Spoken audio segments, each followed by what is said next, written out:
इसी कलियाचक में पहले भी मैं कह चुका हूं और आज भी कह रहा हूं कि हमारा जो माहौल खराब हो रहा है इसमें बहुत बड़ा रोल हमारी औरतों का है और इस पर आपको बहुत संजीदगी से और बहुत सीरियस होकर के इस पर आपको विचार करना पड़ेगा मेरे भाइयों। मैं अपने इस इलाके के सरदार लोगों से कहूंगा, इस इलाके के जिम्मेदारों से कहूंगा, अपने गांव की, अपने इलाके की औरतों को आप दीन से जोड़ने का काम कीजिए। इसी बंगाल में कितनी मस्जिदों को मैं जानता हूं, बहुत शानदार मस्जिद, 2 मंजिला मस्जिद है, मर्दों के लिए पूरा इंतजाम है, औरतों के लिए कोई इंतजाम नहीं, औरतों के लिए कोई इंतजाम नहीं है। मौलवी साहब बेचारे हर जुमा को तैयारी करके आते हैं, आधा घंटे का खुतबा देते हैं, उर्दू में, बंगला में, जिसमें भी देते हो, औरतों से कोई मतलब नहीं। औरतें घर में बैठी हैं साहब, वो तो मछली बना रही हैं, चावल बना रही, रोटी बना रही, उनको क्या मतलब है। हमने अपनी औरतों को दीन से दूर कर दिया। हमारी मस्जिदों पर औरतों का इंतजाम नहीं, हमारे यहां जुमा की नमाज में औरतों का इंतजाम नहीं, घरों में औरतों के लिए कोई प्रोग्राम नहीं होता। और आप ये समझते हैं कि मालदार पाड़ा में साल में 2 दिन का हम प्रोग्राम करा लेंगे, अब्दुल गफ्फार साहब बनारस से आ जाएं, शेख जरजीत साहब इटावा से आ जाएं, बस साहब हमारी पूरी कौम ईमान वाली बन जाएगी। नहीं मेरे भाइयों, अभी आपने न्यूज में देखा होगा कि सीरिया के अंदर एक बहुत बड़ा जालिम जिसका नाम बशार अल असद था, जो कई सालों से वहां हुकूमत कर रहा था और बड़ी बेदर्दी से उसने लाखों लोगों को मरवाया था। अल्लाह ताला ने उस जालिम के हाथ से भी हुकूमत को छीना है। आज वो जालिम अपना देश छोड़ करके भाग रहा है और वहां जो जेल खाने और कैद खाने जब खोले जा रहे हैं, अल्लाह अकबर, 40-40 साल के बाद लोगों ने सूरज का मुंह देखा है। लोग जेल से निकल करके पूछ रहे हैं क्या सद्दाम हुसैन का दौर खत्म हो गया, बशार का खात्मा किसने किया। यानी उनको यह भी नहीं मालूम कि ये 2024 चल रहा है, वो कैलेंडर क्या होता है, तारीख क्या होती है, समय क्या होता है, वो नहीं जानते मेरे भाई। तो जिस तरीके से हमने सीरिया के अंदर ये हालात देखे, अल्लाह ताला के कानून याद रखिए मेरे भाई। अल्लाह अपनी धरती पर जुल्म को ज्यादा चलने नहीं देगा। नाव कागज की सदा चलती नहीं, जुल्म की टहनी कभी फलती नहीं। अभी हमारे जिस स्टेट से मैं ताल्लुक रखता हूं, उस स्टेट से भी बहुत सारी खबरें आपको मिलती होंगी। बहुत सारी बातें बयान करने की नहीं होती, आप समझदार हैं, अक्लमंद हैं, खुद समझते हो। जुल्म कहीं पर भी हो, किसी भी शक्ल में हो। और आज बड़ी खुशी हो रही है मुझे, मैं रास्ते में आ रहा था, मोबाइल पर एक न्यूज मुझे मिली, सुप्रीम कोर्ट का जो एक फैसला आया है, जो आजकल आप सुन रहे होंगे कि हर जगह मस्जिदों को लेकर के एक निगेटिव माहौल पैदा किया जा रहा है कि इस मस्जिद के अंदर फला इबादत खाना है और फला चीज है। सुप्रीम कोर्ट ने फैसला दे दिया कि नहीं साहब, जो 1991 में 1991 में जो कानून बना था कि 1947 के बाद भारत के अंदर जितनी भी इबादत गाहें हैं, धर्म स्थल हैं, प्लेसेस ऑफ वर्शिप हैं, उनको एज इट इज बरकरार रखा जाएगा, उसमें कोई छेड़छाड़ नहीं की जाएगी। सुप्रीम कोर्ट ने आज इस बात को माना है और मना कर दिया है कि किसी भी मस्जिद या किसी भी इबादत खाने के साथ कोई छेड़छाड़ नहीं होगी। अल्लाह करे कि इस कानून पर अमल हो और अब कोई नई शरारत और नया मामला पैदा ना हो। मेरे भाइयों, इन सारी चीजों को देखने के बाद और इन सारी स्थितियों को देखने के बाद सवाल यह पैदा होता है कि हम और आप तो मुसलमान हैं, हम तो अल्लाह के आखिरी नबी के उम्मती हैं, ला इलाहा इल्लल्लाह मुहम्मदुर रसूलुल्लाह पढ़ने वाले लोग। हमारी ये दुर्दशा क्यों है, हमारी ये बुरी हालत क्यों है, हमारे जानो माल और इज्जत व आबरू पर ये खतरे क्यों हैं, हमारी ही मस्जिदों के ऊपर निशाने क्यों साधे जा रहे हैं। कुरान करीम इस सवाल का जवाब देता है। मैंने जो आयत करीमा आपके सामने पढ़ी है, ये सूरह रात की आयत नंबर 11 है।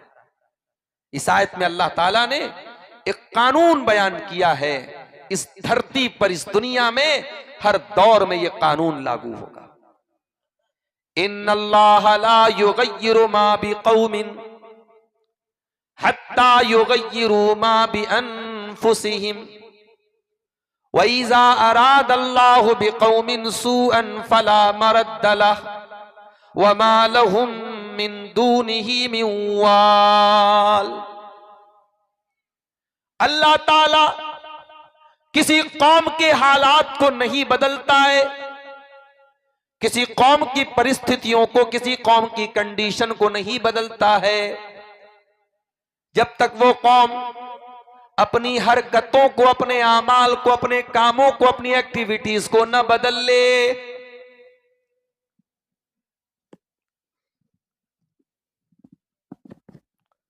जब कोई कौम अपने आमाल को बदल लेती है तो अल्लाह ताला उस कौम के हालात को भी बदल देता है। आमाल बदलेंगे तो हालात बदलेंगे। हम 1400 साल पीछे पलट के देखें कि हमारे आमाल कैसे थे। आमाल के ऊपर हमारी हालत डिपेंड करती है मेरे प्यारे साथी। हजरत उमर फारूक का दौर देखिए, उस जमाने की दो सुपर पावर है, रोमन एम्पायर और पर्शियन एम्पायर। एक तरफ रोम की हुकूमत है, ईसाई हुकूमत है, कैसर जिसको बोलते थे, और दूसरी तरफ ईरान की हुकूमत थी जिसको किसरा बोला करते थे। इस्लाम का झंडा किसरा के महल में भी चला, इस्लाम का झंडा कैसर के महल में भी फहराया गया। ईरान भी मुसलमानों के आगे ईरान की ताकत को भी झुकना पड़ा और रोम की ताकत को भी झुकना पड़ा। मुसलमानों ने वहां तक इस्लाम के झंडे को पहुंचा दिया जहां तक कोई तसव्वुर भी नहीं कर सकता था, सोच भी नहीं सकता था। क्यों? क्या खास बात थी उनके अंदर? वो अल्लाह से डरने वाले लोग थे। उन्हें दुनिया का डर नहीं था, वो हथियारों से नहीं डरते थे, वो दुनिया की पावर्स और दुनिया की ताकत से नहीं डरते थे, सिर्फ और सिर्फ अल्लाह से डरते थे। ईरान के बादशाह ने अपनी फौज के कमांडर बना करके रुस्तम को भेजा था। रुस्तम इस ईरानी फौज का कमांडर था। उसने मुसलमानों को मैसेज किया, मुसलमानों को पैगाम भेजा कि आप अपने किसी एम्बेसडर को भेजिए, सफीर को भेजिए, हम बात करना चाहते हैं, हम आपस में चर्चा करना चाहते हैं, डिबेट करना चाहते हैं कि आखिर झगड़ा क्या है हमारा। हजरत उमर फारूक ने हजरत रिबी इब्ने आमिर रज़ी अल्लाह तआला अन्हु को डिबेट करने के लिए भेजा। रुस्तम बहुत चालाक आदमी था, उसने अपने दरबार को बहुत सजाया, कीमती कालीन बिछाया, बेहतरीन किस्म के डेकोरेशन लगवाए अपने दरबार में। उसने सोचा मुसलमान आएगा, वो तो अरब का रहने वाला बद्दू होगा, ऊंट चराने वाला, बकरी चराने वाला होगा, उसने कभी ये कालीन न देखा होगा, उसने कभी ये झाड़ फानूस न देखे होंगे, उसने ये चमक दमक न देखी होगी। ये चमक दमक देख करके तो वो खुद ही डाउन हो जाएगा। जब हजरत रिबी इब्ने आमिर रज़ी अल्लाह तआला अन्हु रुस्तम के दरबार में पहुंचे, जरा गौर से सुनना मेरे प्यारे भाइयों, हम क्या थे और क्या हो गए। अल्लामा इब्ने कसीर नकल करते हैं, रिबी इब्ने आमिर रज़ी अल्लाह तआला अन्हु पहुंचे, वहां पर घोड़े से उतरे, उनके हाथ में नेजा था। उस नेजे की जो नोक होती है उसको अनी बोलते, नेजे की अनी। उस नेजे की अनी को कालीन पर चुभोते हुए, कालीन पर गाड़ते हुए, कालीन को फाड़ते हुए हजरत रिबी इब्ने आमिर रुस्तम के सामने खड़े हो गए। रुस्तम अचंभित हो गया, हैरान हो गया, ये कैसा आदमी है, इसको इस बात की भी कोई परवाह नहीं, इतना कीमती कालीन, इतना कीमती कारपेट है, इस कारपेट को ये छीलता हुआ, रगड़ता हुआ जा रहा है। ये ना तो मेरे फानूस को, मेरे झाड़ फानूस को देख रहा है, ना मेरे डेकोरेशन को देख रहा है, ना मेरे दरबार को देख रहा है। आखिर ये कौन सी मखलूक है, कौन सा इंसान है ये? रुस्तम ने पूछा, ये बताओ तुम हमसे जंग करने के लिए आए हो, तुम्हें मालूम है हम कौन है? हम ईरान की हुकूमत के तरफ से आए हैं। ईरान दुनिया का सुपर पावर है, हम सुपर पावर की तरफ से आए हैं, तुम हमसे लड़ना चाहते हो, तुम्हारा मकसद क्या है, तुम्हारा पर्पस क्या है, तुम्हारा उद्देश्य क्या है? अब जरा गौर से सुनना मेरे भाइयों, हजरत रिबी इब्ने आमिर रज़ी अल्लाह तआला अन्हु ने 2 लाइन में इस्लाम का मकसद बता दिया, इस्लाम क्या चाहता है दुनिया में। कहा है रुस्तम कान खोल करके सुन ले, जिन्ना लिनुखरिजल इबाद मिन इबादतिल इबाद इला इबादतिल्लाह। ऐ रुस्तम, तू पूछ रहा है कि हम क्यों आए हैं? हम इसलिए आए हैं ताकि अल्लाह के बंदों को बंदों की गुलामी से निकाल करके अल्लाह का बंदा बना दे। लोग एक दूसरे के आगे सजदा कर रहे हैं, इंसान इंसान को पूज रहा है, इंसान इंसान के आगे सजदा कर रहा है। ऐ रुस्तम, हम इसलिए आए हैं ताकि इंसानों की गुलामी से निकाल करके अल्लाह का बंदा बना दे। वमिन जौरिल अदियानी इला अदलिल इस्लाम। और ऐ रुस्तम, ये इंसानों के बनाए हुए मजहब, ये इंसानों के बनाए हुए कानून है जो इंसानों पर जुल्म सितम कर रहे हैं, अत्याचार कर रहे हैं। हम इंसानों के कानून से निकाल कर अल्लाह के कानून का पालन करवाने के लिए आए हैं। वमिन ज़ीक़िद दुनिया इला सातिल आखिरा।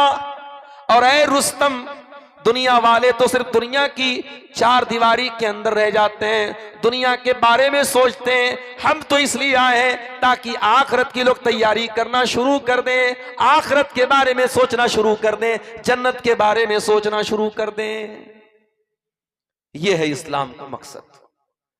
इस्लाम आपको अल्लाह का गुलाम बनाने, अल्लाह का बंदा बनाने आया है। मेरे प्यारे साथियों, आज बहुत अफसोस के साथ कहना पड़ा और मैं बड़ी जिम्मेदारी के साथ कलिया चक के इस इलाके में ये बात बोल रहा हूं कि आज हम मुसलमानों की अक्सरियत, माफ कीजिए, हमारा नाम अब्दुल्ला होता है, हमारा नाम अब्दुर्रहमान होता है, हम हैं अपने नाम के हिसाब से, तो हम कहते हैं कि अल्लाह के बंदे हैं, मगर हम अपनी ख्वाहिशात के बंदे बन चुके हैं, अपनी इच्छाओं और अपने मन की मर्जी के गुलाम बने हैं। हमारे मन में जो आता है हम वो करते हैं। कुरान कहता फराअयत मन इत्तखज़ इलाहहु हवा।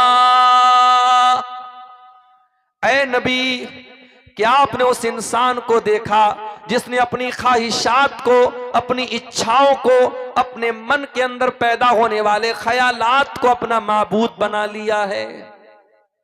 जो दिल में आ रहा है वो करते। जाड़े का मौसम है, सुबह फजर की अजान होगी, मुअज्जिन बेचारा उठ करके माइक पर आएगा, लाउड स्पीकर पर आएगा, अजान देगा और अजान में कहेगा अस्सलातु खैरुम मिनन नौम। नमाज नींद से बेहतर है। जाओ जरा परसेंटेज निकाल के देख लो कितने मुसलमान इस अजान की आवाज सुन करके बिस्तर को छोड़ने को तैयार हैं।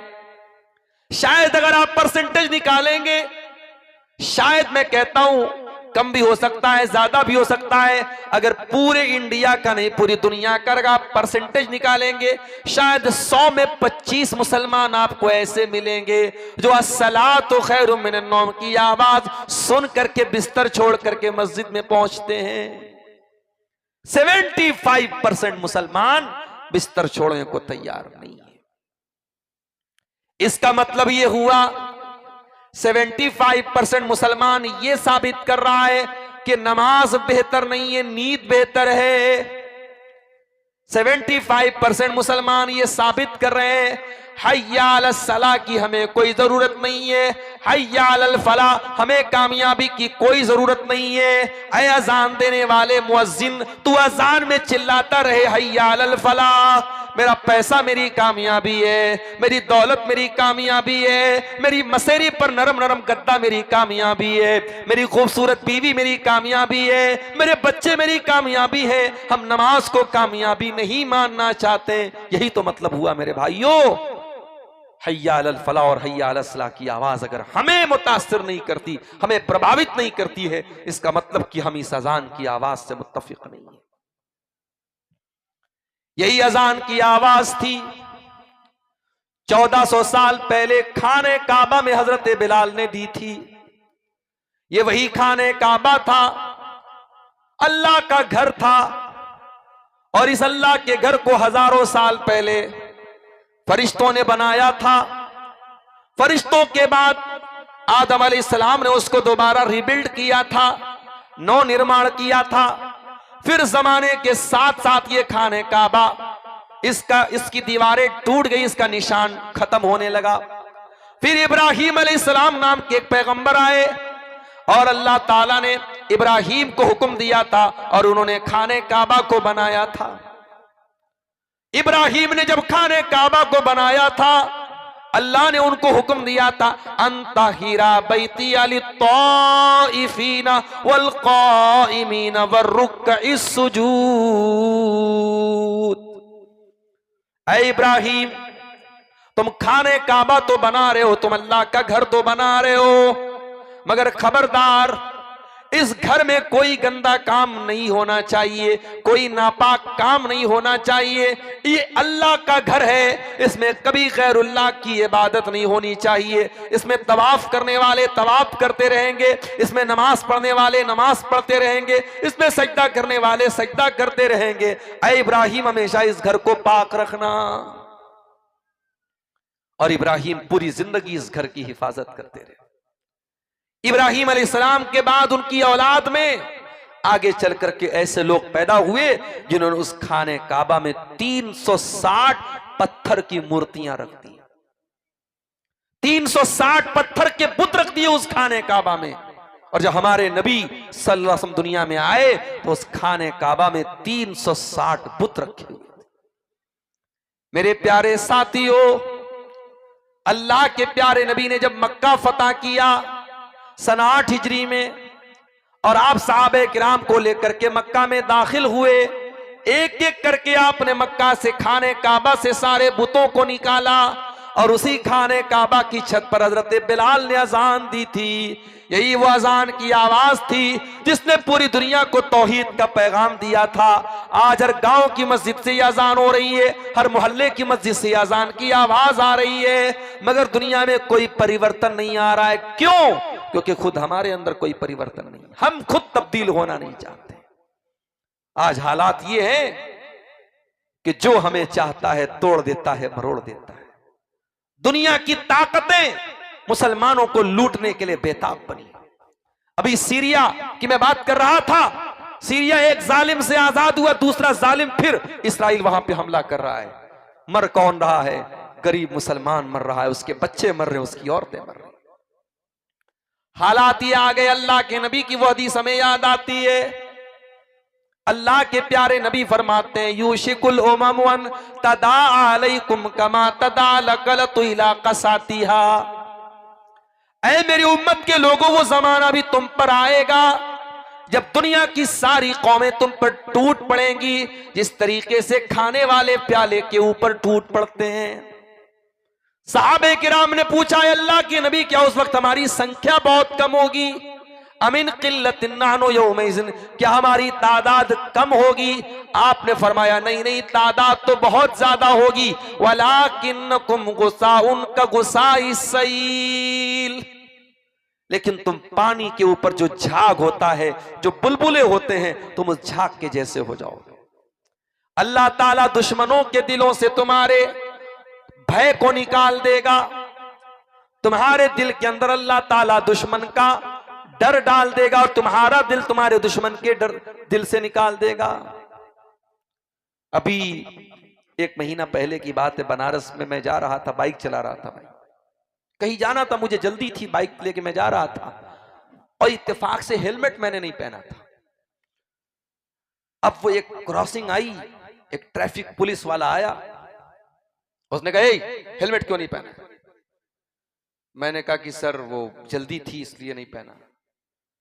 कहा कि अभी चालान काटूंगा तो कहोगे मुसलमान था तो काट दिया है। तुम लोगों की ताकत बढ़ गई, हिम्मत बढ़ गई है, तुमको हेलमेट पहन के चलना चाहिए। मैंने कहा सर आपकी बात सही कि हेलमेट पहन करके चलना चाहिए, लेकिन इसमें मुसलमान और हिंदू कहां से आ गया? ये मैं ट्रैफिक पुलिस की बात बता रहा हूं। इतना ताज्जुब हमारे देश में भरता चला जा रहा है। हाई कोर्ट का एक जज इलाहाबाद के अंदर एक प्रोग्राम में तकरीर में कह रहा है कि ये कठमुल्ले, ये भारत के लिए बहुत बड़ा खतरा है। क्या एक अदालत के जज की ये लैंग्वेज हो सकती है कि देश हमारा कहां जा रहा है? हमारा ये प्यारा सा मुल्क कहां जा रहा है? जिस मुल्क को आजाद कराने के लिए हमारे उलमा ने कुर्बानियां दी, हमारे बाप दादा इस मुल्क की आजादी के लिए लड़े हैं, उनका खून बहा है। इस मुल्क की आजादी तब जाकर के मिली है मेरे प्यारे साथी। जब गुलिस्तान को खून की जरूरत पड़ी तब हमारी ही गर्दन कटी, फिर भी कहते हैं हमसे ये अहले वतन, ये वतन है तुम्हारा हमारा नहीं। मेरे प्यारे साथियों, नबी की हदीस अपने सामने रखी। अल्लाह ताला दुश्मनों के दिलों से तुम्हारे रोब और दबदबे को निकाल देगा, तुम्हारा कोई रोब नहीं होगा, तुम्हारा कोई डर नहीं होगा। और अल्लाह ताला तुम्हारे दिलों के अंदर कमजोरी डाल देगा। सहाबा ने पूछा, अल्लाह के नबी कमजोरी किसको बोलते हैं? आपने फरमाया हुब्बुद दुनिया, तुम दुनिया से बहुत ज्यादा मोहब्बत करने लगोगे। व कराहियतुल मौत, और मौत से तुम नफरत करने लगोगे। अब यहां पे एक सवाल पैदा होता है, क्या दुनिया से मोहब्बत नहीं करनी चाहिए? देखो, एक होती है दुनिया से नेचुरल मोहब्बत।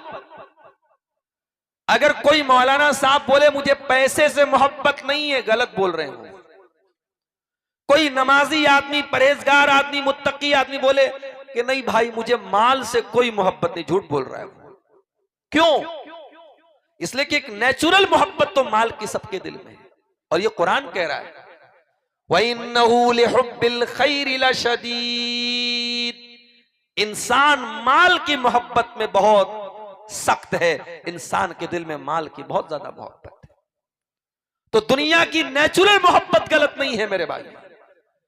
दुनिया में आप बीवी से मोहब्बत करते हैं, बच्चों से मोहब्बत करते हैं, माल से मोहब्बत करते हैं। अगर आप बिजनेस करने वाले, व्यापार करने वाले, कारोबारी हैं, आपको अपने बिजनेस से भी प्यार होता है। दुनिया में आप अपने मकान और अपने घर से भी मोहब्बत करते हैं। ये नेचुरल मोहब्बत, इसमें कोई हरज की बात नहीं है। हरज कब पैदा होता है, प्रॉब्लम कब पैदा होती है? जब आप दुनिया से इतना ज्यादा मोहब्बत करने लगे कि अल्लाह को भूल जाए। दुनिया से इतनी मोहब्बत आपको हो जाए कि आप आखिरत को भूल जाएं। तब अल्लाह कुरान में कहता है बल तुसिरूनल हयातद दुनिया वल आखिरतु खैरुन व अबका। मेरे बंदो, तुम दुनिया से इतनी मोहब्बत करते हो और आखिरत की कोई तैयारी नहीं करते। सर्दी का मौसम आ गया, जगह जगह आप देखेंगे सड़कों के ऊपर आग जल रही है। गर्मी का मौसम आता है, लोग अपने अपने घरों में एसी लगवाते हैं। ट्रेन में भी एसी का सफर हो रहा है, कार के अंदर भी एसी चल रही है। हम दुनिया के छोटे मोटे सफर के लिए गर्मी का इंतजाम करते हैं, सर्दी का इंतजाम करते हैं। मेरे प्यारे साथियों, कभी आपने अपने सफर आखिरत के बारे में भी सोचा है? एक दिन आएगा जब अल्लाह ताला हमें और आपको मौत से हमकनार कर देगा, और हम नहीं जानते वो मौत कब आएगी। उत्तर प्रदेश में हमारे एक बहुत अच्छे साथी थे, डॉक्टर फरीद अहमद सलफी, हमारे यूपी के रहने वाले थे। हमारे जामिया सल्फिया जहां से हमने तालीम हासिल की, हमसे 1-2 साल वो सीनियर थे। बहुत अच्छे इंसान थे, बहुत अच्छे इंसान, आलिम भी हैं और समाज की सेवा भी कर रहे हैं। और जिस इदारे से उन्होंने तालीम हासिल की थी, इतनी मोहब्बत करते थे उस इदारे से, उन्होंने स्कूल बनाया तो स्कूल का नाम सल्फिया स्कूल रखा। फिर उन्होंने अपने गांव में हॉस्पिटल बनाया, हॉस्पिटल का नाम भी उन्होंने सल्फिया हॉस्पिटल रखा। जामिया सल्फिया से उन्होंने तालीम हासिल की थी, तो अपने स्कूल का, अपने हॉस्पिटल का नाम उन्होंने अपने इदारे के नाम पे रखा। कभी कोई मरीज आ गया, कोई परेशान हाल आ गया, कोई पुलिस केस आ गया, फौरन उसकी मदद करते थे बेचारे। कैंसर की बीमारी हो गई, अल्लाह को प्यारे हो गए, अभी 2 दिन पहले उनका इंतकाल हुआ। हम नहीं जानते मेरे भाइयों कौन सी बीमारी कब आएगी हमें। अभी हमारे ड्राइवर साहब जो पटना से आए, वो बताने लगे सीवान के अंदर एक मुसलमान भाई, उसकी 2 लड़कियां पढ़ती हैं पटना के अंदर, बीएससी कर रही थी लड़कियां। अच्छा खासा बाप कमा रहा है, बच्चियों को पढ़ा रहा है पटना के अंदर, अच्छी उनकी फीस भर रहा है। बाप का लीवर लीवर के अंदर कोई इन्फेक्शन हो गया, बाप बीमार पड़ गया, दवा इलाज में पूरे जमीन जायदाद बिक गई। आज बेचारी जवान लड़कियां परेशान हैं। वो रिक्वेस्ट कर रही, हमारे ड्राइवर साहब से कह रही थी कि कोई जॉब हो, कोई नौकरी हो, हमें बता दीजिए, हम पटना के अंदर नौकरी करेंगे। एक मुसलमान लड़की नौकरी करने के लिए दर दर की ठोकर खा रही है। मेरे प्यारे साथियों, बीमारी मौत आपसे पूछ करके नहीं आएगी। हम कितने बड़े नादान हैं। छोटा मोटा सफर करना होता हम तैयारी करते हैं। हमें 400 किलोमीटर पटना से 450 किलोमीटर आपके मालदार पाड़ा आना है। हमने गाड़ी के अंदर पेट्रोल डलवाया, सीएनजी डलवाया कि नहीं साहब, हमें लंबे सफर पे जाना है, रास्ते में पेट्रोल पंप मिले न मिले। हम ट्रेन पे चढ़ते, टिकट लेकर के चढ़ते कि नहीं साहब टीटी आएगा क्या जवाब देंगे, हमें टिकट लेकर के चढ़ना है। एक सफर वो है जो हमें आखिरत का सफर करना है, और वो सफर कभी भी करना पड़ सकता है। हो सकता है रात में तकरीर सुन के गए, कल सफर वो करना पड़े। इसीलिए हम लोग जब रात में बिस्तर पे सोने जाते कौन सी दुआ पढ़ते? अल्लाहुम्मा बिस्मिका अमूतु व अहया। ये बच्चों को भी ये दुआ याद करा दो। जिस तरीके से बच्चों को वीडियो दिखाने का ढंग बताते हो, बच्चे दिन रात वीडियो देखते ना, दुआएं भी सिखाओ मेरी माओ। बच्चों को मोबाइल आपने थमा करके जो बिगाड़ा है इस कौम को, इस नस्ल को, इसका भी जवाब आपको देना पड़ेगा। मां कहती है मौलवी साहब हमारा बच्चा बगैर मोबाइल के खाना नहीं खाता। तूने क्यों आदत डलवाई उसकी मोबाइल की? तूने क्यों मजबूर बनाया कि जब वो मोबाइल देगी तब वो खाना खाएगा? ये माएं और ये बाप, इनकी कमजोरी है कि वो बच्चों को मोबाइल का इतना आदी। मैं ये नहीं कहता मोबाइल आप बिल्कुल मना कर दे, पाबंदी लगा दे, लेकिन आज ये मोबाइल हमारे बच्चों को खराब कर रहा है। रात में बिस्तर पे सोने जाओ, दुआ पढ़ो, अल्लाहुम्मा बिस्मिका अमूतु व अहया। ऐ अल्लाह मैं तेरे नाम से मरता हूं, तेरे नाम से जीता हूं। ऐ अल्लाह मैं तो भी मरने नहीं जा रहा हूं, मैं तो सोने जा रहा हूं। अल्लाह ताला ने ये दुआ हमें क्यों पढ़ने का हुक्म दिया? नबी ने ये दुआ हमें क्यों सिखाई? क्योंकि जब हम बिस्तर पे सोने जाते हैं उतनी देर के लिए हम समझो बेहोश हो जाते हैं। भाई इंसान नींद में कहां कहां चला जाता है। वो लेटा हुआ है मालदार पाड़ा में और नींद में वो कलकत्ता की सैर कर रहा है, ख्वाब में, होश में नहीं है, वो अलग दुनिया में है। सुबह उसकी नींद खुली तो वो देख रहा है मैं तो बिस्तर पे हूं, मैं तो सपने में जो है कलकत्ता में था, शौकत अली स्ट्रीट पे घूम रहा था, मैं कहां आ गया? अपने बेडरूम में आ गया। ख्वाब एक अलग दुनिया होती है, नींद एक अलग दुनिया होती है। तो एक तरीके से जब आप बिस्तर पे सोते हैं 6 घंटे के लिए, 7 घंटे के लिए आप सोते हैं, उतनी देर के लिए आपकी रूह अल्लाह ताला कब्ज कर लेता है। लेकिन सुबह उठने के टाइम वो रूह वापस आ जाती है। लेकिन एक दिन ऐसा आएगा आपकी रूह फरिश्ता निकालेगा, लेकिन वो रूह दोबारा आपकी बॉडी में नहीं डाली जाएगी। आप मर जाएंगे, आप अल्लाह को प्यारे हो जाएंगे। आप जितनी भी दौलत वाले बन जाएं, जितनी बड़ी बिल्डिंग बना ले, जितने पावरफुल बन जाएं, मौत का फरिश्ता आपसे पूछ करके नहीं आएगा, आपसे अपॉइंटमेंट लेकर के नहीं आएगा, आपका पैसा देख करके वो आपको छोड़ नहीं देगा, आपका पावर देख करके आपके साथ कोई रियायत नहीं करेगा। मौत तो अपने टाइम पर आएगी। हत्ता इज़ा जाअ अजलुहुम ला यस्ताखिरून साअतन वला यस्तक़दिमून। मौत आएगी तो एक पल आपको आगे पीछे फुर्सत नहीं मिलेगी। हत्ता इज़ा जाअ अहदहुमुल मौत क़ाल रब्बिरजिऊन। और मौत जब आएगी इंसान कहेगा आय अल्लाह वन मोर चांस, एक मौका और दे दे, एक मौका और दे दे आय अल्लाह। क्यों मौका मांग रहा है? लड़की की शादी करने के लिए मांग रहा है। शादी से याद आया, इसी बंगाल में एक जगह है कलकत्ता के अंदर मटिया बुर्ज, वहां गया, एक साहब ने बताया मुसलमान की शादी थी, अपनी बेटी को उसने जो जेवरात दिए थे, कई करोड़ के जेवरात उसने शादी में दे दिए। हमारे यूपी में मेरठ में भी एक शादी हुई तो दुल्हे मियां को ससुराल से 2.5 करोड़ रुपए मिले थे शादी के मौके पर, और निकाह पढ़ाने वाले मौलवी को 11 लाख रुपए मिले थे। हमारे यहाँ मदरसे में जब ये न्यूज आई तो टीचरों ने कहा कि भाई चलो मदरसा छोड़ो, चलो चल के मेरठ में निकाह पढ़ाते हैं।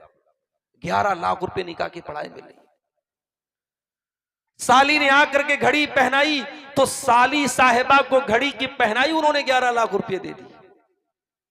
ये मुसलमान है जिन्हें देख के शर्माए यहूद। ये मुसलमान की शादी है।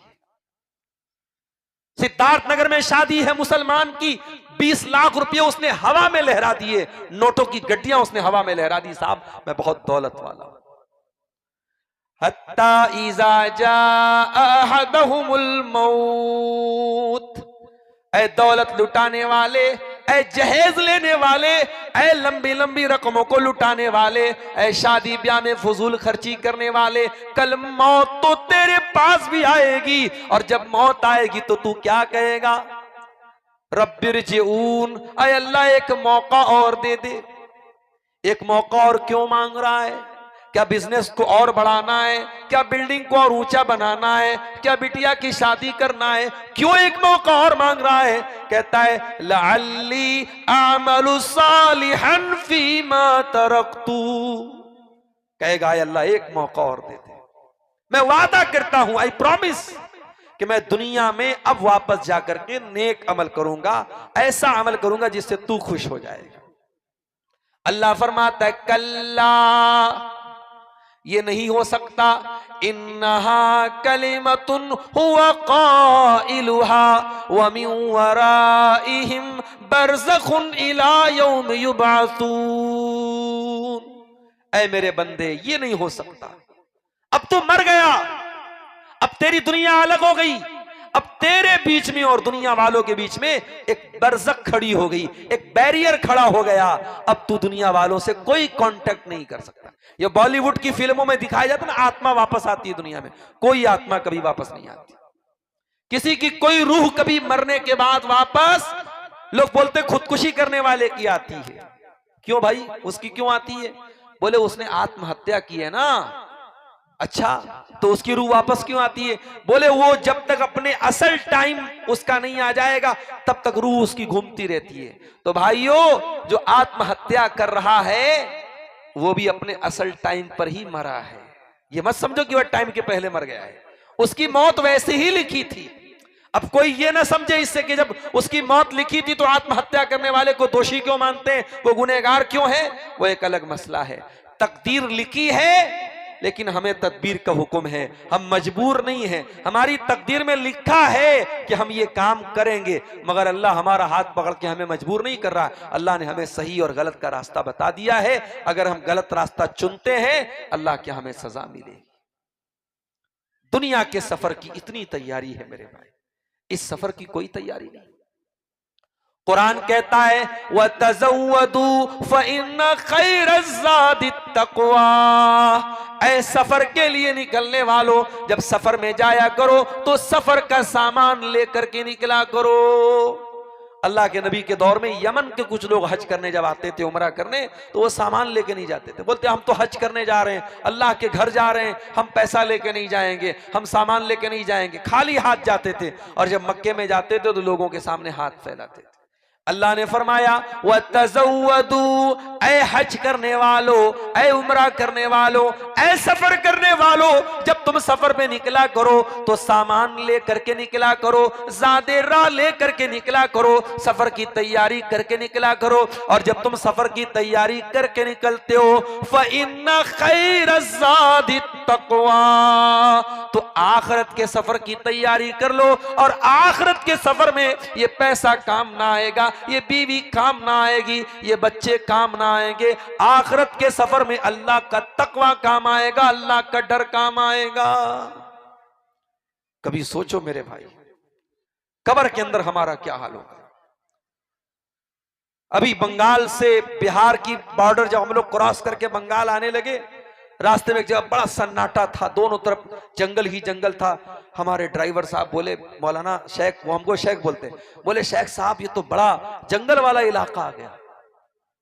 तो मुझे एक बात याद आई कि आज कार में हम लोग बैठे हैं, जंगल वाला एरिया आता तो हमें एक डर महसूस होने लगता है। कल कब्र में जब हम जाएंगे, जब कब्र में हम जाएंगे, वहां तो मोबाइल नहीं होगा कि हम टॉर्च जला लें, वहां तो कोई एसी पंखा नहीं लगा होगा। उस कब्र में जब हमारे अमल के हिसाब से या तो कब्र को बहुत ज्यादा अल्लाह ताला तंग कर देगा, और अगर हमारे अमल अच्छे हैं तो कब्र को कुशादा कर देगा। या तो कब्र में अंधेरा होगा, हमारी पिटाई होगी, या अल्लाह तबारक व तआला जन्नत की खिड़की खोलेगा। मेरे भाइयों, हम दुनिया की जिंदगी को जन्नत बनाने की इतनी तैयारी कर रहे हैं, कब्र की जिंदगी को हम बेहतरीन बनाने की तैयारी क्यों नहीं कर रहे? जिसके बारे में मालूम है कि इस कब्र में हमें जाना है। हमारी मां गई थी, हमें भी कल जाना। अपने बाप का जनाजा हमने उठाया, कल हमारा जनाजा कोई उठाएगा। उस सफर की हम तैयारी क्यों नहीं करते मेरे भाई? अल्लाह के प्यारे नबी को देखो मेरे साथियों, एक अंसारी सहाबी का जनाजा है, जनाजे को कब्र में उतारा जा रहा है। अल्लाह के प्यारे नबी जनाजे के किनारे बैठे हुए हैं, कब्र के किनारे बैठे हुए हैं, आपके सहाबा भी आपके आसपास बैठे हुए हैं। अचानक आपने कब्र के अजाब के बारे में सोचा, आपकी आंखों से आंसू बहने लगे। फबका, आप रोने लगे, इतना रोए हत्ता बल्लत सरा, आपके आंसुओं से वहां की जमीन तर हो गई, वहां की जमीन भीग गई। कभी आपको कोई कब्र देख के आंसू आया? कभी हमें कोई कब्र देख के आंसू आया? नहीं आया। क्यों नहीं आया? हमारे दिल पत्थर हो चुके हैं मेरे भाइयों, हमारे दिल कठोर हो चुके हैं। ये सोशल मीडिया ने, फेसबुक ने, ये यूट्यूब के शॉर्ट्स ने, फेसबुक की रील्स ने, ये गंदी तस्वीरों ने, ये दुनिया की मोहब्बत ने हमारे दिलों में जंग लगा दिया है, हमारे दिलों को खराब कर दिया है। अल्लाह के प्यारे नबी कब्र के अजाब को सोच करके रोने लगते हैं। इतना रोते हत्ता बल्लत सरा, आपके आंसुओं से जमीन भीग जाती है। और आप अपने सहाबा से उस कब्र की तरफ इशारा करके फरमाते हैं, लिमिस्ले हाजा फअइदु या इखवानी, ऐ मेरे सहाबा इस कब्र की तैयारी करो, यहां तुम सबको आना है। हमारा कोई दोस्त हमको मैसेज भेजता है, हम एक दिन मैसेज नहीं देखते, 2 दिन मैसेज नहीं देखते, तीसरे दिन दोस्त की कॉल आ जाती है कि तू कैसा दोस्त है, मैंने मैसेज किया, तू मेरे मैसेज को देख भी नहीं रहा है। ओ लोगों, अल्लाह ने भी अपना आखिरी मैसेज कुरान की शक्ल में हमको भेजा है। ये कुरान क्या सिर्फ मौलवियों के पढ़ने की किताब रह गई? क्या ये कुरान सिर्फ हाफिजों के पढ़ने की किताब हो गई? आखिरी बार जरा गौर करो मेरे भाइयों, जरा दिल पर हाथ रख के बताओ कि आखिरी बार आपने कुरान को कब पढ़ा है, कुरान को कब छुआ है? मोबाइल तो छुए बगैर आप 10 मिनट नहीं रह सकते। आखिरी बार आपने कुरान को कब टच किया है? कल अल्लाह की अदालत होगी, अल्लाह की सुप्रीम कोर्ट होगी और हमारे खिलाफ मुकदमा दायर होगा। और मुकदमा दायर करने वाले कौन होंगे? जनाबे मुहम्मदुर रसूलुल्लाह सल्लल्लाहु अलैहि वसल्लम। और वो कहेंगे, वक़ाल रसूलु या रब्बि इन्न कौमी इत्तखज़ू हाज़ल कुरआन महजूरा। रसूल कहेंगे, ऐ अल्लाह मेरी कौम ने कुरान को छोड़ दिया था, मेरी कौम कुरान को छोड़ चुकी थी, मेरी कौम का कुरान से कोई ताल्लुक नहीं था। रमजान आ रहा है, फिर हमें कुरान याद आएगा। 1 महीना कुरान सुनेंगे, पढ़ेंगे, उसके बाद उसको रेशम के कपड़े में लपेट के रख देंगे। फिर लोग मुफ्ती मौलवी साहब से मसला पूछे, मौलवी साहब कुरान अलमारी पे रखा था, गिर गया, क्या कफारा देना है? इसके बदले में क्या देना है? कुरान हमसे, हमारे हाथ से गिर गया। अरे कुरान अलमारी से गिर गया, उतना बड़ा गुनाह नहीं। कुरान तेरे दिल से उतर गया, तेरी आंखों से उतर गया, तूने कुरान को पढ़ना बंद कर दिया, तूने कुरान को छूना बंद कर दिया। और मेरी माँ और बहनों, आपसे भी कुछ शिकायत है। ये कुरान किसी जमाने में मुसलमानों की औरतें घर में सुबह सुबह फजर की नमाज पढ़ने के बाद मुसल्ले पर बैठ कर कुरान पढ़ती थी। छोटे छोटे बच्चे जब उठते थे तो माँ के कुरान की तिलावत सुन करके उठते थे, दादी की तिलावत की कुरान सुन करके उठते थे, नानी के यहाँ जाते थे, नानी की तिलावत की आवाज सुन करके उठते थे। अब वो नानियां चली गई, वो दादियां चली गई, अब वो अम्मियां चली गई, अब मम्मियां और आंटियां आ गई। अब ये कुरान नहीं पढ़ के सुन करके कुरान की सुबह इनकी नहीं होती है, इनकी सुबह होती है मोबाइल के सीरियल से और मोबाइल के गाने से और फेसबुक के जो है रील से। आज मुसलमान औरतों की शुरुआत होती है। और इसी कलियाचक में पहले भी मैं कह चुका हूं और आज भी कह रहा हूं कि हमारा जो माहौल खराब हो रहा है, इसमें बहुत बड़ा रोल हमारी औरतों का है। और इस पर आपको बहुत संजीदगी से और बहुत सीरियस होकर के इस पर आपको विचार करना पड़ेगा मेरे भाइयों। मैं अपने इस इलाके के सरदार लोगों से कहूंगा, इस इलाके के जिम्मेदारों से कहूंगा, अपने गांव की, अपने इलाके की औरतों को आप दीन से जोड़ने का काम कीजिए। इसी बंगाल में कितनी मस्जिदों को मैं जानता हूं, बहुत शानदार मस्जिद, 2 मंजिला मस्जिद है, मर्दों के लिए पूरा इंतजाम है, औरतों के लिए कोई इंतजाम नहीं, औरतों के लिए कोई इंतजाम नहीं है। मौलवी साहब बेचारे हर जुमा को तैयारी करके आते हैं, आधा घंटे का खुतबा देते हैं, उर्दू में, बंगला में, जिसमें भी देते हो। औरतों से कोई मतलब नहीं, औरतें घर में बैठी हैं साहब, वो तो मछली बना रही हैं, चावल बना रही, रोटी बना रही, उनको क्या मतलब है। हमने अपनी औरतों को दीन से दूर कर दिया। हमारी मस्जिदों पर औरतों का इंतजाम नहीं, हमारे यहां जुमा की नमाज में औरतों का इंतजाम नहीं, घरों में औरतों के लिए कोई प्रोग्राम नहीं होता। और आप ये समझते हैं कि मालदार पाड़ा में साल में 2 दिन का हम प्रोग्राम करा लेंगे, अब्दुल गफ्फार साहब बनारस से आ जाएं, शेख जर्जीत साहब इटावा से आ जाएं, बस साहब हमारी पूरी कौम ईमान वाली बन जाएगी। नहीं मेरे भाइयों, ये पॉसिबल नहीं है।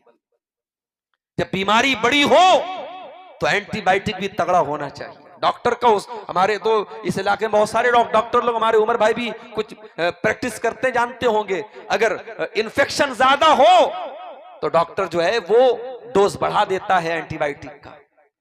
अगर छोटा मोटा जख्म है तो 250 mg की भी एंटीबायोटिक चला देगा। अगर वायरस ज्यादा है, इन्फेक्शन ज्यादा, नहीं साहब इसमें 500 जो है mg का चलेगा एंटीबायोटिक। आज हमारे समाज में बेहयाई का, बेपर्दगी का, बेगैरती का, जिनाकारी का, बदकारी का एंटीवायरस बहुत तगड़ा हो चुका है। और इस वायरस का एंटीवायरस और इस बैक्टीरिया का जो एंटीबायोटिक है वो भी हमें तगड़ा चलाना पड़ेगा। हमें औरतों पर मेहनत करने की जरूरत है मेरे भाई। मैं चाहता हूं कि आपके इस मालदार पाड़ा की कुछ लड़कियां ऐसी भी बने जो आलिमा बने, कहीं से भी पढ़ाई कर सकती हैं। अगर आपके कलियाचक में शेरशाही मदरसे में इंतजाम है या आपके औरंगाबाद में इंतजाम है, जहां पर भी लड़कियों के लिए पर्दे के साथ पढ़ाई का इंतजाम हो, कम से कम अपने गांव की 10-20 लड़कियों को आप आलिमा बनाइए। और वो लड़कियां जब आलिमा बन करके आए तो घरों में औरतों को वो बेदार करें, घरों में छोटे छोटे प्रोग्राम हो, और हर मस्जिद में जो जामा मस्जिद है जहां जुमा होता है वहां औरतों का इंतजाम हो। तो मेरे भाइयों कुछ परिवर्तन आएगा, कुछ तब्दीली आएगी। जब आप एंटीबायोटिक को तगड़ा करेंगे तब बैक्टीरिया खत्म होगा। आपकी औरतों को दीन से दूर करने के लिए बहुत लंबी चौड़ी प्लानिंग की जा चुकी है। कुरान कहता है वज़कुरना मा युतला फी बुयूतिकुन्ना मिन आयातिल्लाहि वल हिकमा। ऐ नबी की औरतों, तुम्हारे घरों में कुरान पढ़ा जाता है, तुम्हारे घरों में हदीस पढ़ी जाती है। ऐ नबी की औरतों, तुम कुरान को याद किया करो, तुम हदीस को याद किया करो। आज हमारे यहाँ कौन औरत है जो कुरान को याद करती है, जो हदीस को याद करती है? नबी के दौर में औरतें कुरान को याद करती थी, हदीस को याद करती थी। हमारे प्यारे नबी की जो बीवियां थी, जो हम सब की माएं थी, ओ मेरी प्यारी माँ बहनों, कभी मौका मिले फेसबुक की दुनिया से बाहर निकल करके जरा अम्मा आयशा की जिंदगी के बारे में कुछ सुन लेना, पढ़ लेना। यूट्यूब पर मेरा बयान है सीरत उम्महातुल मोमिनीन के नाम से, नबी की तमाम बीवियों के जीवन पर मैंने थोड़ी थोड़ी रोशनी डाली है। आधा घंटे का लेक्चर है, हो सके तो मेरी प्यारी माँ बहनों टाइम निकाल करके सुन लेना। इन औरतों ने कितनी कुर्बानियां दी है दीन के लिए, कितनी कुर्बानियां दी। मैं कभी कभी हैरान हो जाता हूं, भाई नमाज पढ़ते हम और आप, नमाज कभी कभी छूट भी जाती है, बाद में हम लोग कज़ा करते हैं। अच्छा, जब कज़ा करते हैं तो फिर कभी ऐसा भी होता है कि हम फर्ज पढ़ लेते, सुन्नत नहीं पढ़ते। अरे यार अब तो कज़ा हो गई, चलो जोहर की 4 रकात पढ़ लेते हैं। ये होता है ना, आमतौर से यही होता है, लोग कज़ा करते हैं सुन्नत की नहीं। हालांकि सुन्नत की भी कज़ा करनी चाहिए। जो सुन्नत मुअक्कदा, जैसे जोहर अगर आपकी छूट जाए तो जोहर के पहले 4 रकात और जोहर के बाद 2 रकात, ये सुन्नत है। जब आप जोहर छूट जाए तो ये भी पढ़िए आप। और फजर की तो हर हाल में पढ़नी चाहिए। अगर फजर की नमाज किसी वजह से छूट जाए, जानबूझ के नहीं छोड़ना है। अगर नींद नहीं खुल पाई और आप नहीं उठ पाए टाइम से, समय से, मान लीजिए 5 बजे आपके यहाँ अजान है और आपकी नींद खुल रही है 6 बजे, अब आप उठे, अगर नापाक है तो जल्दी से गुस्ल कर लीजिए, अगर पाक है तो बाथरूम में जाइए, तहारत वगैरह करने के बाद वजू कीजिए और जितना जल्दी मुमकिन हो फजर की नमाज पढ़िए। और जब आप फजर की कज़ा करेंगे तो पहले 2 रकात आप सुन्नत पढ़ेंगे और फिर 2 रकात फर्ज पढ़ेंगे। यही तरीका है, जो भी नमाज छूटे आप सुन्नत भी पूरी करेंगे। लेकिन प्रैक्टिकल में बात आपको बताऊं कि कभी कभी ऐसा होता है, अगर जोहर के टाइम मान लो मैं ट्रेन पे था, आजकल ट्रेन में माहौल ऐसा हो गया नमाज पढ़ने का नहीं हिसाब बन पाता है, अब बाद में हमको जोहर पढ़नी है तो आदमी सोचता है यार अब 4 रकात जोहर की फर्ज पढ़ना है, उसके पहले की सुन्नत पढ़ना है, आदमी सिर्फ फर्ज पढ़ लेता है, सुन्नत छोड़ देता है, ये सोच करके चलो फर्ज तो पढ़ लिया सुन्नत नहीं पढ़ा क्या मसला है। लेकिन मैं आपको एक हदीस सुनाने जा रहा हूं। यह हदीस कौन रिवायत कर रहा है? अल्लाह के नबी की बीवी हजरत उम्मे हबीबा रजी अल्लाह ताला। उम्मे हबीबा कहती हैं, सही मुस्लिम की रिवायत है, मालदार पाड़ा के लोगों जरा गौर से सुनना। उम्मे हबीबा कहती हैं, ये कौन उम्मे हबीबा? ये हजरत मुआविया की बहन है, ये अबू सुफियान की बेटी है, ये अल्लाह के प्यारे नबी की बीवी और हम सबकी मां है। ये कहती है मैंने अल्लाह के नबी को फरमाते हुए सुना है, जो दिन रात में 12 रकात नमाज पढ़ता है, बनल्लाहु लहू बैतन फिल जन्ना, अल्लाह ताला उसके लिए जन्नत में एक महल बनाता है। ये 12 रकात कौन सी नमाज है? अब जरा उंगली उठाइए, कैलकुलेट कीजिए। 2 रकात हो गई आपकी फजर में सुन्नत, और जोहर के पहले 4 रकात सुन्नत। अब ये 4 रकात आप एक साथ भी पढ़ सकते हैं और 2-2 करके अलग भी पढ़ सकते, 2-2 करके अलग पढ़ना ज्यादा बेहतर है। और जोहर के बाद 2, तो जोहर में टोटल 6 हो गई, और फजर में 2, 6 2 8, 2 आपकी मगरिब में हो गई और 2 इशा में हो गई। मगरिब में 2 मगरिब के बाद और इशा में 2 इशा के बाद। असर में कोई सुन्नत नहीं है। ये टोटल 12 रकात है। अल्लाह के नबी फरमाते हैं, जो ये 12 रकात नमाज पाबंदी से पढ़ेगा, अल्लाह ताला जन्नत में उसके लिए महल बनाएगा। आज अगर आपको कलियाचक के किसी बड़े एरिया में जमीन मिल जाए, फ्री में रहने को घर मिल जाए, तो आप तो अपनी किस्मत पर नाश करेंगे। अगर आपको किसी बड़े शहर में, पटना में, कलकत्ता में, मुंबई में, बड़े इलाके में आपको महल मिल जाए, बंगला मिल जाए, तो आपको करोड़ों की दौलत मिल गई। यहां अल्लाह के नबी मुंबई के बांद्रा में आपको महल नहीं दिला रहे, कलकत्ता में शाहरुख खान के फ्लैट के जैसा आपको फ्लैट दिलाने की बात नहीं हो रही है। यहां अल्लाह के प्यारे नबी तो आपको जन्नत में महल दिला रहे हैं, और जन्नत तो वो जगह है मेरे प्यारे साथियों, अल्लाह के नबी फरमाते हैं, लमौज़िउ सौतिन फिल जन्नति खैरुम मिनद दुनिया व मा फीहा, कि जन्नत में एक कोड़ा रखने की जगह दुनिया की तमाम नेमतों से बेहतर है। एक कोड़ा कितना बड़ा होता होगा? 1 स्क्वायर फीट होता होगा, चलो 2 स्क्वायर फीट मान लो, यानी जन्नत में 2 स्क्वायर फीट एरिया दुनिया की तमाम दौलत से बेहतर है। उस जन्नत में अल्लाह के नबी कह रहे हैं आपको ये महल मिलेगा। क्या करना है? 5 टाइम की नमाज पढ़ना है, और फर्ज के साथ साथ 12 रकात ये सुन्नत पढ़ना है।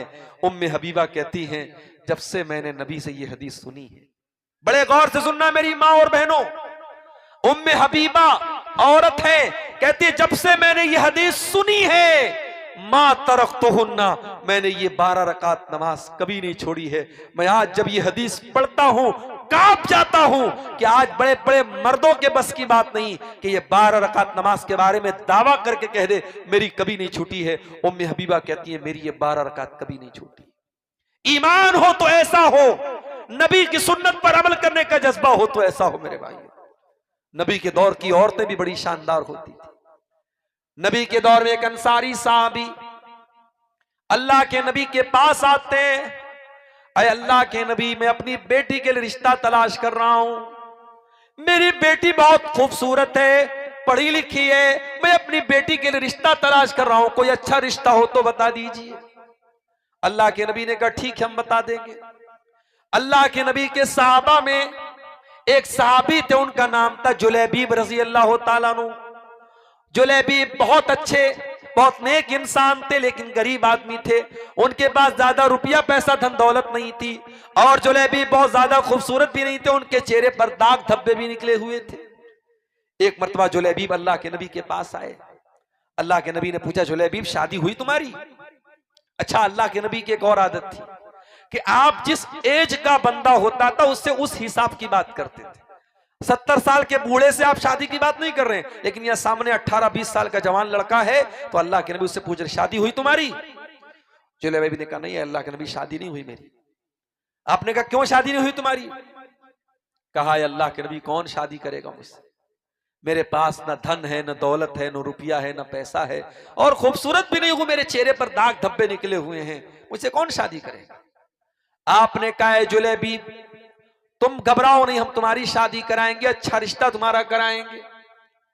गौर से सुनना मेरे भाइयों, आप भी सुनना, मेरी माँ बहनों आप भी सुनना।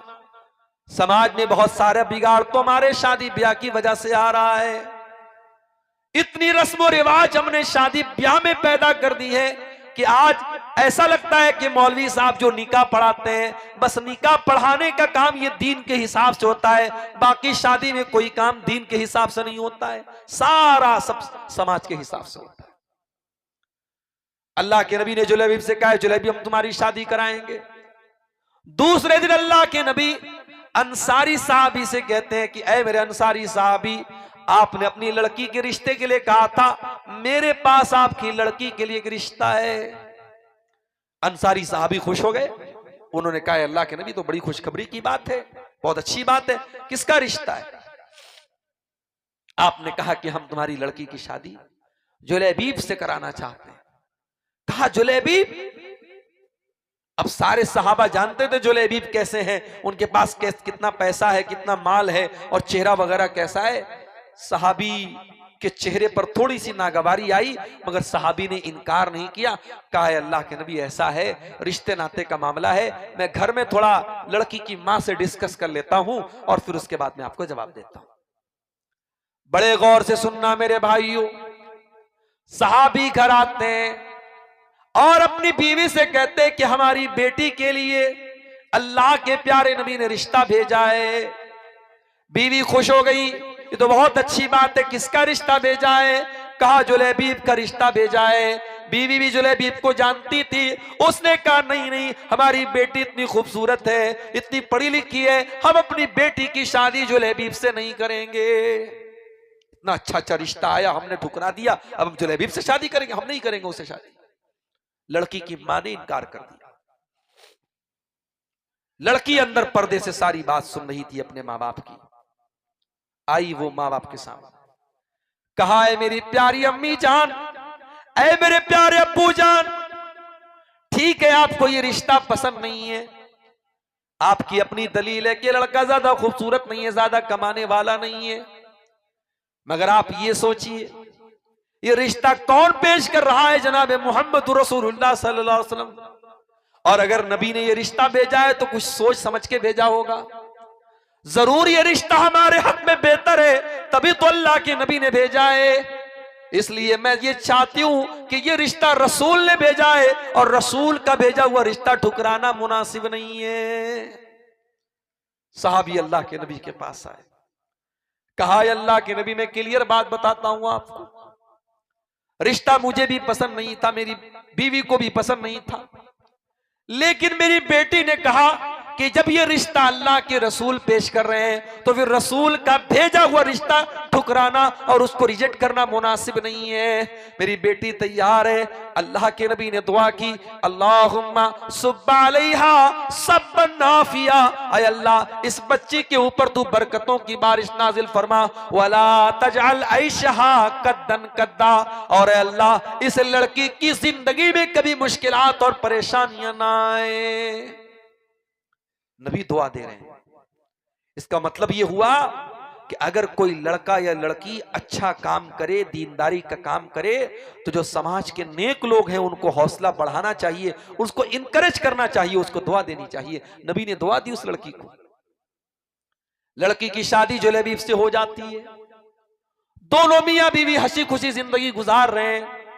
कुछ दिनों के बाद एक जंग होती है और जंग में अल्लाह के नबी जब जाते हैं, आपके सहाबा जाते हैं, तो उन सहाबे किराम में हजरत जुलेबीब भी तशरीफ ले जाते हैं। और जंग जब खत्म हो जाती है, अल्लाह के प्यारे नबी अपने सहाबा से कहते हैं, जो मेरे सहाबा शहीद हो गए जरा उनकी लाशों को इकट्ठा करो। सहाबा की लाशों को इकट्ठा किया जाने लगा। अल्लाह के नबी ने सारी लाशों को देखा, कहा ओ लोगों, मैं सारी लाशों को देख रहा हूं, लेकिन मुझे एक लाश नजर नहीं आ रही है, मुझे जुलैबीब नजर नहीं आ रहे हैं। जब जुलैबीब जिंदा नहीं बचे तो जुलैबीब भी जरूर शहीद हो गए, जरा तलाश करो उनकी लाश कहां है। जब मैदान जंग में जब तलाश किया गया तो 20 दुश्मनों के बीच में अकेला जुलैबीब शहीद की हालत में पाए गए, और उनके बदन पे सैकड़ों जख्म है तीर के, तलवार के, और 20 दुश्मनों के बीच में जुलैबीब शहीद थे। अल्लाह के प्यारे नबी ने कहा कि ये मेरा सहाबी है जुलैबीब। नबी ने अपने कंधे पर जुलैबीब को उठाया और कहा कि जुलैबीब को कब्र तक मैं लेके जाऊंगा। जुलैबीब को कोई जनाजे की चारपाई पे नहीं लेके जाया जाएगा, जुलैबीब नबी के कंधे पर जनाजे में जाएगा। और जब जुलैबीब रजी अल्लाह तआला अन्हु को अल्लाह के नबी ने कब्र में उतारा है और दुआ की कि अल्लाह मैं जुलैबीब से राजी था, तू भी इससे राजी हो जा, तो बड़े बड़े सहाबा कहते हैं कि हमारे दिल में यह तमन्ना पैदा हुई कि काश वो जनाजा हमारा होता और नबी ने वो दुआ हमारे लिए की होती। मेरे प्यारे साथियों, जुलैबीब के इंतकाल के बाद उनकी बीवी बेवा हो गई, विधवा हो गई, और हम जानते हैं समाज में विधवा औरत और बेवा औरत को कितनी मुश्किलात का सामना करना पड़ता है।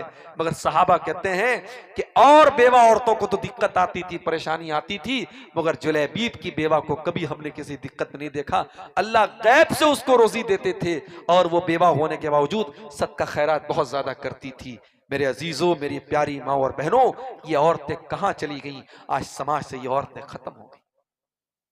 आज हालात ये है, बाप तहज्जुद पढ़ता है, मां रात में दुआएं करती है, और उस घर में जब शादी होती है लड़की ऐसा ड्रेस पहन करके शादी में आती है कि उसको अगर हम ये कहें कि वो ड्रेस पहन करके भी वो नंगी है तो गलत नहीं होगा। ये कहां का इंसाफ है कि आपने इबादत को मस्जिद तक रखा है और आपकी घर की बहू बेटी का पहनावा और आपके घर की औरतों का पहनावा वो बिल्कुल काफिर और मुशरिक औरतों की तरह है, न कोई शर्म है न कोई हया है। ऐसा क्यों हो रहा है मेरे भाई? अल्लाह के प्यारे नबी फरमाते हैं, कयामत के दिन 3 लोगों की तरफ अल्लाह ताला ना तो देखेगा, न तो उनको गुनाहों से पाक और साफ करेगा, न उनको अल्लाह ताला उनसे बातचीत करेगा। कौन 3 लोग होंगे? जरा गौर से सुनना। आपने फरमाया अल-आक़ु लिवालिदैहि, अपने माँ बाप को सताने वाला, अपने माँ बाप को दुख देने वाला। हो सकता है आपके माँ बाप का कोई फैसला गलत हो जाए, जरूरी नहीं 100% माँ बाप सही हो, जरूरी नहीं उनकी हर बात सही हो। माँ बाप की गलत बात को आपको नहीं मानना है, मगर रिश्ता नहीं तोड़ना है, उनके साथ बदतमीजी नहीं करना है, उनके साथ कभी कठोरता नहीं करनी है, उनके साथ कभी कोई गलत सलूक नहीं करना है। कितनी माएं हैं, शादी की बच्चे की, बहू आई, बेटा बहू से मोहब्बत करता है, कोई हर्ज की बात नहीं, मगर बहू के लिए अपनी मां को रुला रहा है और मां को ताने दे रहा है और मां को तकलीफ दे रहा है, यह भी गलत है। और मां का यह सोचना कि शादी के बाद भी मेरा बेटा मुझे उतना ही समय दे इतना शादी के पहले देता था, यह भी गलत है। एक मौलवी साहब के पास एक आदमी आया, उसने कहा मौलवी साहब मेरी बीवी कहती है कि मैं आपकी मां की खिदमत नहीं करूंगी। बोले क्यों, ऐसा क्यों बोलती है? कहा मेरी बीवी बहुत पढ़ी लिखी आलिमा है, फाजिला है, वो कहती है कि मेरे ऊपर आपकी माँ की खिदमत लाजिम नहीं है। कहीं कुरान में लिखा है तो दिखा दो माँ की बहू को सास की खिदमत करना है, कहीं नहीं लिखा है बहू को सास और ससुर की खिदमत करना, लिहाजा मैं आपकी माँ की खिदमत नहीं करूँ। मौलवी साहब बहुत होशियार थे, कहते वैसे भी कहते हैं मौलवी साहब से बच के रहना चाहिए। तो मौलवी साहब के पास दिमाग बहुत होता है माशाअल्लाह। मौलवी साहब ने कहा भाई एक काम कर, तू अपनी बीवी से कह दे बहुत अच्छी बात है, तू आज से मेरी मां की खिदमत करना बंद कर दे। तेरे ऊपर मेरी मां की खिदमत करना जरूरी नहीं है, लेकिन मेरे ऊपर तो मेरी मां की खिदमत करना जरूरी है ना। अब आज से मैं अपनी मां का सारा ख्याल रखूंगा, फिर तू ये शिकायत मत करना कि मैं तुझे टाइम कम दे रहा हूं। अब मैं अपनी मां को खिलाऊंगा, उसको उसके कपड़ों को मैं धुलूंगा, उसकी सारी जरूरतों का ख्याल मैं रखूंगा। दूसरी बात, ये अपनी बीवी से जाके ये भी बोल देना कि कुरान में ये भी नहीं लिखा है कि सास की खिदमत करो, हदीस में यह भी नहीं लिखा है ससुर की खिदमत करो, तो कुरान में यह कहां लिखा है कि बीवी को सोने का जेवर ला के दो? कुरान में यह कहां लिखा है कि बीवी को शॉपिंग मॉल में ले जाके शॉपिंग कराओ? कुरान में यह भी नहीं लिखा है कि बीवी को कहीं घुमाने लेके जाओ। तो आज से तुम्हारा घुमाना फिरना, तुम्हारा जेवरात, तुम्हारा शॉपिंग करना सब बंद। शौहर ने जाके बीवी से कहा, बीवी समझ गई कि किसी मौलवी ने इसको पढ़ाया है। कहा कि नहीं नहीं, मैं अपनी बात से रुजू करती हूं, मैं आपकी मां की खिदमत करूंगी, आपकी मां को अपनी मां समझो। तो ये बड़ा अजीब तमाशा हो रहा है। कहीं कहीं सास की भी गलती होती है। मैं एक तरफा बात नहीं बोलूंगा, बहुत सारे केस ऐसे आए हैं सास ज्यादती से काम ले रही है, बहू को ताना मारती है। दो बहुएं आई हैं, एक बड़े घर की आई है, एक थोड़े कमजोर घर की आई है। बड़े घर वाली वॉशिंग मशीन लेके आई है, फ्रिज लेके आई है, ढेर सारा पैसा लेके आई है, और जो बेचारी गरीब घर की थी, मिडिल क्लास की थी, वो कम लेके आई है। लेके आना तो दोनों का गलत था, मगर जहेज का तो रिवाज चल रहा है, वो लेके आई है। तो अब जो गरीब घर की आई है उसको ताना मार, अरे तेरा बाप तो एक नंबर का, क्या बोलूं मैं, कुछ नहीं लेके आई तू। इस तरीके से कितनी सासें हैं जो बहुओं को ताना मारती हैं। अब बेचारा बीच में कौन पिसता है? वो मर्द पिसता है। माँ की साइड लेता है तो बीवी नाराज होती है, बीवी की साइड लेता है तो माँ नाराज होती है। तो मेरे प्यारे साथियों, नाराज किसी को नहीं करना है। बीवी की जगह बीवी को उसका हक दो और माँ के हुकूक का ख्याल रखो। अल्लाह के नबी फरमा रहे हैं, अल आक़ु लिवालिदैहि, अपने माँ बाप को सताने वाला कयामत के दिन अल्लाह की नजर रहमत से दूर होगा। नंबर 2, वल्मरातुल मुतरज्जिला, और मर्दों की नकल करने वाली, मर्दों के जैसी चाल ढाल अपनाने वाली, मर्दों के जैसा कपड़ा पहनने वाली औरत। और नंबर 3, अद्दयूस, बेगैरत आदमी, अल्लज़ी युक़िर्रु फ़ी अहलिहिल ख़ुबुस, जिसके घर में बेहयाई हो उसको कोई फर्क ना पड़े, जिसकी बीवी बेपर्दा होकर के स्टेटस पर अपना फोटो लगाए और वो बेचारा अपने दोस्तों को दिखाए, देखो मेरी बीवी कितनी सुंदर लग रही है, जिसकी बीवी सज धज करके संवर करके कलिया चक्की मार्केट में जा करके शॉपिंग करे बेपर्दा, और वो बेचारा बड़े फख्र से कहे कि मेरी बीवी बहुत खूबसूरत है। जो इस कदर बेगैरत हो जाए, जो अपनी बीवी, बहू और बेटी की बेहयाई पर कभी उसके माथे पर कोई शिकन ना आए, उस बेगैरत इंसान की तरफ भी अल्लाह ताला कयामत के दिन नहीं देखेगा। ये बहुत बड़ा मसला हमारे समाज का बनता जा रहा है। बेहयाई तो अपनी जगह है, ये जो बेगैरती आई है। और मुझे कभी कभी अकबर इलाहाबादी का वो शेर याद आता है कि बेपर्दा नजर आई कल जो चंद बीबियां, अकबर जमीन में गैरत कौमी से गड़ गया। पूछा जो उनसे आपका पर्दा वो क्या हुआ? कहने लगी कि अक्ल पे मर्दों के पड़ गया। आज मर्दों की अकल पर औरतों का पर्दा पड़ गया है। मेरी प्यारी माँ और बहनों, हमें और आपको अगर अपने समाज को सुधारना है, अपने हालात को सुधारना है, मुसलमान औरत को यह बात याद रखनी चाहिए, उसे मुसलमान बन के रहना है। मुसलमान औरत हर जगह मुसलमान बन के रहे।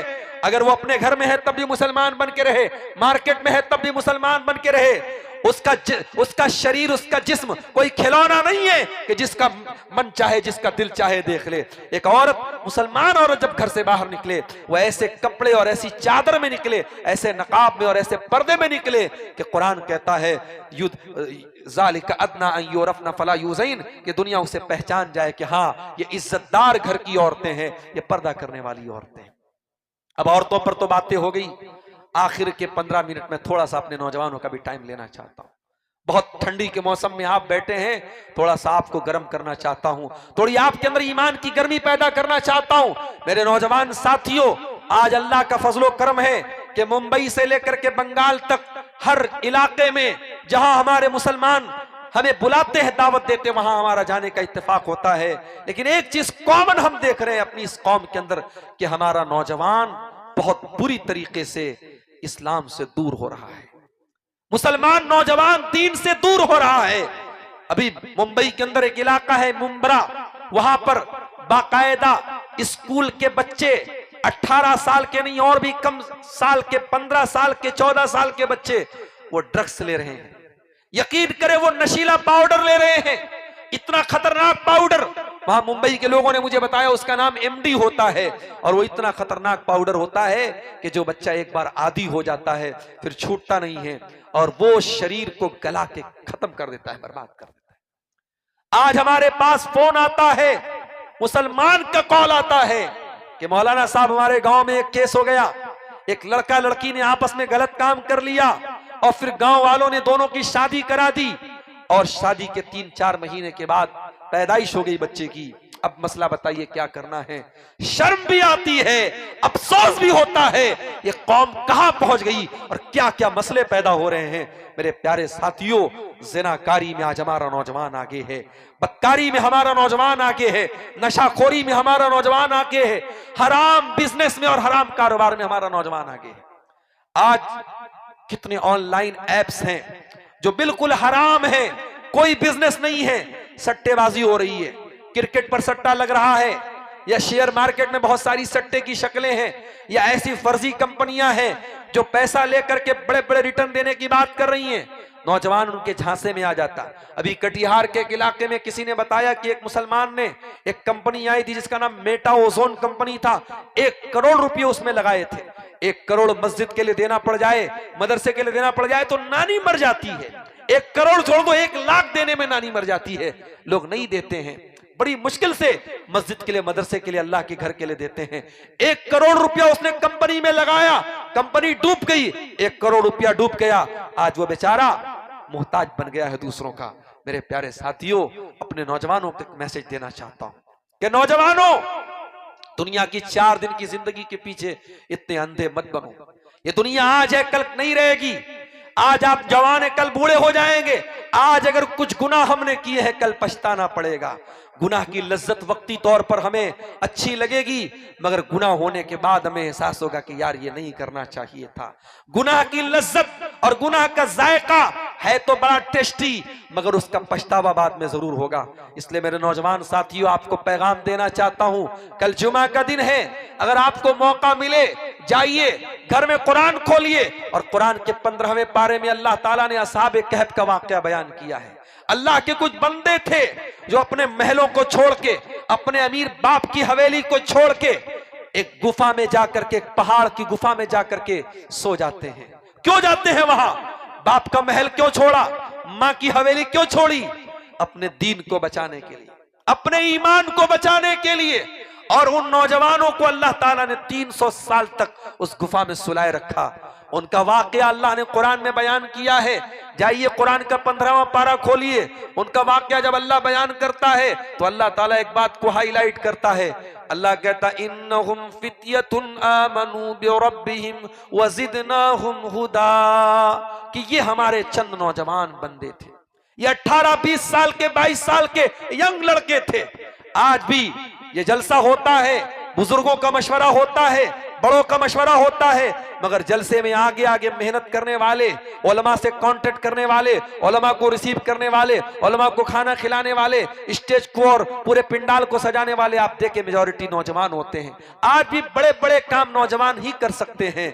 मेरे नौजवानों, ये 4 दिन की जिंदगी है, इस जिंदगी को कोशिश करो अल्लाह को राजी करने में गुजारो। ऐसा अमल करो जिससे अल्लाह राजी हो जाए। ऐसा अमल करो कि 40 साल जिंदगी हो, चाहे 50 साल जिंदगी हो, जब मरो तो लोग याद करें कि यार बड़ा नेक इंसान था, बड़ा अल्लाह का नेक बंदा था। ऐसी मौत न मरो, ऐसी मौत न मरो कि अल्लाह के नबी फरमाते हैं, जनाजा जब गुजरा, अल्लाह के नबी ने फरमाया, ये जो जनाजा गुजरा है या तो मुस्तरीहुन और मुस्तराहुम मिन्हु, या तो ये जनाजा राहत पाके जा रहा है या दुनिया को राहत दे के जा रहा है। साहबा ने कहा, अल्लाह के नबी हमें बात समझ में नहीं आई, क्या कहना चाहते हैं आप?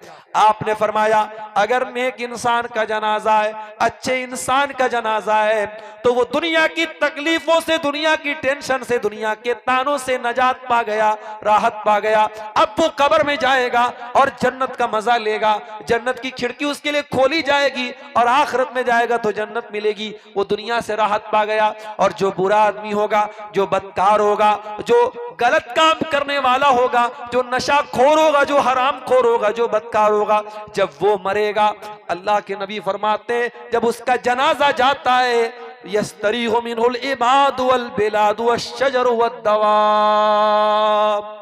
सब लोग चैन की सांस लेते, चलो किसी तरीके से ये मरा है, खस कम जहां पाक, ये मरा है, हमको सुकून की सांस मिली। ऐसी मौत मत मरो मेरे भाई, ऐसी मौत मत मरो। मौत ऐसी हो, मौत उसकी हुई जिसका करे जमाना अफसोस। यूं तो दुनिया में सभी आए हैं मरने के लिए, मरना तो सबको है। मौत ऐसी हो ईमान की हालत में हो। कहीं ऐसा ना हो कानों में ईयरफोन लगा हो और नंगे जिस्म वाली लड़की को नाचता गाता देख करके, कोई गाना देख करके आप मोबाइल पर सो रहे हैं या आप सुन रहे हैं और उसी हालत में दिल की धड़कन बंद हो गई, उसी हालत में मौत आ गई, तो कल कयामत के दिन भी वही ईयरफोन कानों में लगा होगा और वही नंगी तस्वीर आपके सामने होगी और उसको देखते हुए आप कयामत के दिन उठेंगे। अल्लाह के नबी फरमाते हैं, कुल्लु अब्दिन युबासु अला मा मात अलैहि, बंदा जिस हाल में मरेगा उसी हाल में उठाया जाएगा। मेरे नौजवान साथियों, आप जरा नबी के सहाबा की जिंदगियों को पढ़ो। कोई खालिद बिन वलीद है, कोई मुसअब बिन उमैर है, कोई अबू हुरैरा है, कोई अब्दुल्ला बिन मसूद है। ये आपके लिए आइडियल लोग हैं। कभी मौका मिले फेसबुक की दुनिया से, इंस्टाग्राम की दुनिया से बाहर निकलो और नई टाइम है किताब पढ़ने का, जाओ किसी ऑथेंटिक आलिम, किसी अच्छे आलिम की तकरीर में उनके वाकयात को सुनो, आपके रोंगटे खड़े हो जाएंगे, आपके रोंगटे खड़े हो जाएंगे। क्या लोग थे ये। अबू हुरैरा रज़ी अल्लाह तआला अन्हु कौन है? ये नबी के साथ 4 साल रहते हैं, सिर्फ 4 साल, और 4 साल में कितनी हदीसें ये बयान करते हैं नबी से? 5374 हदीसें अबू हुरैरा याद कर लेते हैं।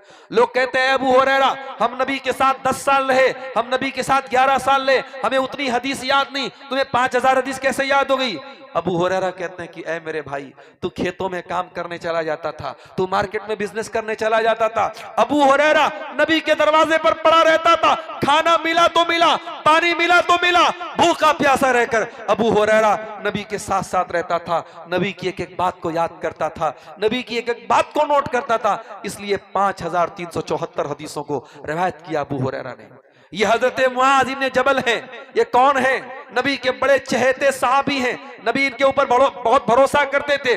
मुआज इब्न जबल को अल्लाह के नबी यमन की तरफ भेज रहे हैं, इंतकाल के 1 साल पहले की बात है। अल्लाह के नबी मुआज इब्न जबल को नसीहत कर रहे हैं, वसीयत कर रहे हैं। वसीयत करते करते अल्लाह के नबी कहते हैं, मुआज इब्न जबल, हो सकता है कि आइंदा साल जब तुम मदीना में आओ तुम्हारी मुलाकात तुम्हारे नबी से न हो पाए, हो सकता है तुम मदीना में आओ और तुम्हारा गुजर तुम्हारे नबी की कब्र के पास से हो।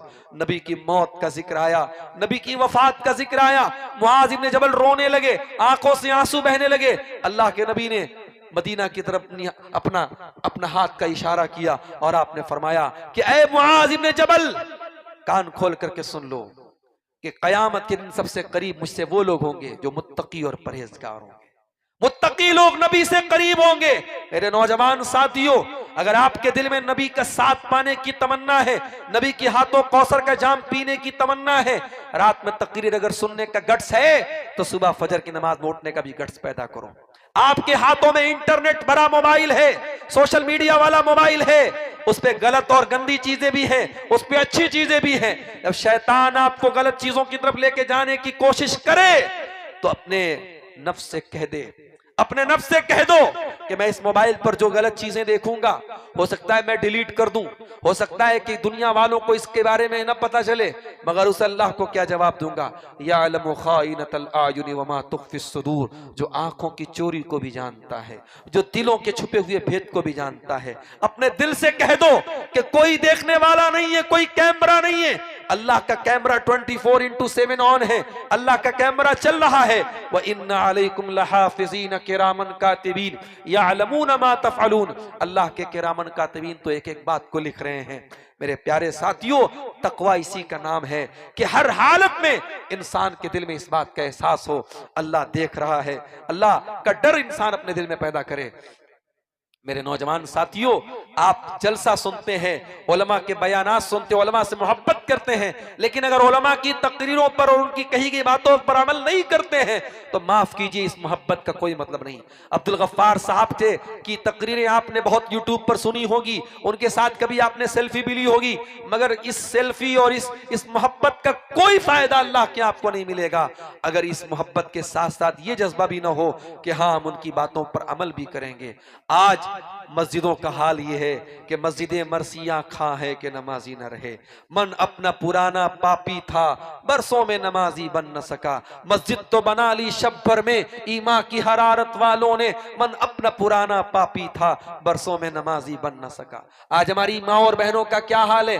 अक्सर औरतें नमाज से दूर हैं, नमाज नहीं पढ़ती हैं, जवान लड़कियां बिल्कुल नहीं पढ़ती हैं। पूछो क्यों नहीं पढ़ती हैं? अरे शेख साहब आप नहीं जानते हम लड़कियों को कितने काम रहते हैं, हमें कितना काम करना रहता है, खाना हमें बनाना है, घर की सफाई हमें करना है, कपड़े हमें धोना है, इतने काम है, नमाज का टाइम नहीं मिलता है। मेरी प्यारी माँ और बहनों, नबी की भी एक बेटी थी, उसका नाम फातिमा था, उसके 2 बच्चे थे, एक गोद में हसन है, एक गोद में हुसैन है। हसन और हुसैन की परवरिश करने वाली माँ हाथों से चक्की भी चलाती है और जबान पर कुरान की तिलावत भी है। जब जबान पर कुरान की तिलावत हो तो उस गोद में हसन और हुसैन पलते हैं। मेरी प्यारी माँ और बहनों, आज फातिमा के जैसी माओं की जरूरत है, आज मरियम के जैसी पाक दामन औरतों की जरूरत है। मरियम कौन थी? मरियम वो थी अल्लती अहसनत फरजहा, जिन्होंने अपनी आबरू की हिफाजत की। जो मरियम, जमाने ने उन पर झूठा इल्जाम लगाया, जब गोद में बच्चा लेके पहुंची, जमाने ने कहा है मरियम किसका पाप लेके आई है। मरियम एक कुंवारी औरत है, अल्लाह ने अपनी कुदरत से मोजज़े के तौर पर कुंवारी लड़की को मां बना दिया। और कुंवारी लड़की जब अपने बच्चे को लेके आई है, ईसा इब्न मरियम को लेके आई है गोद में, और कौम के लोग मरियम पर इल्जाम लगाते कि ऐ मरियम, तूने पाप किया है, तूने गुनाह किया है, तूने गलत काम किया है। एक पाक दामन औरत पर जब ज़िना की तोहमत लगी, अल्लाह की कुदरत को जोश आया और वो दूध पीता बच्चा अपनी माँ की गोद से अपनी माँ की पाक दामनी की गवाही देता है, और बच्चा कहता है इन्नी अब्दुल्लाह आतानियल किताब वजअलनी नबिय्या। ऐ लोगों, कान खोल करके सुन लो, मेरी माँ के कैरेक्टर पर कोई सवाल न उठाना, मेरी माँ को कुछ बुरा भला न कहना। मैं अल्लाह का बंदा हूँ, मैं अल्लाह का बंदा हूँ, मैं ईसा इब्ने मरियम हूँ, मुझे अल्लाह ने बगैर बाप के पैदा किया है, मुझे बरकत वाला बनाया है, मैं अपनी माँ के साथ अच्छा सलूक करने वाला हूँ। जब माँ पाक दामन है और माँ के किरदार पर किसी ने झूठा इल्जाम लगाया, अल्लाह ने दूध पीते बच्चे को माँ की गवाही में खड़ा कर दिया। मेरी प्यारी माँ और बहनों, आज मरियम की जैसी माँ की जरूरत है, आज आसिया की जैसी माँ की जरूरत है। फिरौन जैसे जालिम शौहर की बीवी है, फिरौन के महल में रहती थी, आराम से खाती थी पीती थी। जब आसिया ईमान ले आई, मुसलमान हो गई, फिरौन ने जेल में डलवा दिया, हाथों में पैरों में जंजीरें डाल दी, हथकड़ियां डाल दी।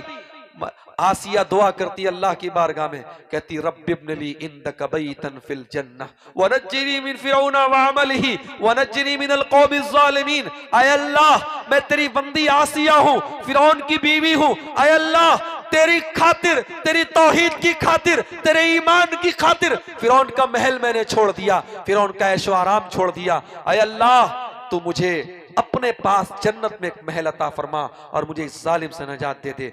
आसिया फिरौन के जेल खाने में मर जाती हैं, दुनिया की नजर में उनकी मौत हो जाती है, मगर अल्लाह कयामत तक हमेशा के लिए उनके नाम को कुरान में, उनके जिक्र को कुरान में आबाद कर देता है और अल्लाह अपनी नेक बंदियों में उनको शामिल कर लेता है। मेरे अजीजों, मेरे भाइयों, खुदा ने आज तक उस कौम की हालत नहीं बदली, न हो जिसको ख्याल खुद अपनी हालत के बदलने का। अगर हम ये चाहते हैं कि इस देश में नहीं, इस दुनिया में हम इज्जत के साथ जिए, हमारा एक नाम हो, एक सम्मान हो, एक रिस्पेक्ट हो, तो हमें भी मुसलमान वाली जिंदगी गुजारनी पड़ेगी। नहीं गुजारेंगे, हमारा हाल यही रहेगा। अल्लाह नहीं चाहता कि हम परेशान हो। मा यफ़अलुल्लाहु बिअज़ाबिकुम इन शकरतुम व आमनतुम। ऐ मेरे बंदो, अगर तुम अल्लाह का शुक्रिया अदा करोगे, अल्लाह पर ईमान लाओगे, अल्लाह तुम पर अपना अजाब नाजिल नहीं करेगा। लेकिन हाँ, जब तुम बिगड़ जाओगे, अल्लाह के रास्ते से हट जाओगे, आज आप देख लें कितनी शिर्क बिदअत के काम आपके इसी बंगाल में, इसी मालदा में, कलियाचक में होते हैं। आप खड़े होकर के तौहीद की बात करें, लोग आपको गाली देना शुरू कर देंगे। मुझे याद है 12 रबीउल अव्वल की तारीख में इसी इलाके में कहीं प्रोग्राम था, मैं मालदा से कलियाचक के रास्ते को मैं जा रहा था, गालिबन बस से जा रहा था। मैं, कितना लंबा सफर होगा मालदा से कलियाचक का या फरक्का तक का सफर, इस सफर को पार करने में कई घंटे लग गए। क्यों साहब? जुलूस निकल रहा है, बड़े बड़े डीजे निकल रहे हैं, जवान जवान लड़कियां डीजे के पीछे निकल रही हैं और नबी की पैदाइश का जश्न मनाया जा रहा है।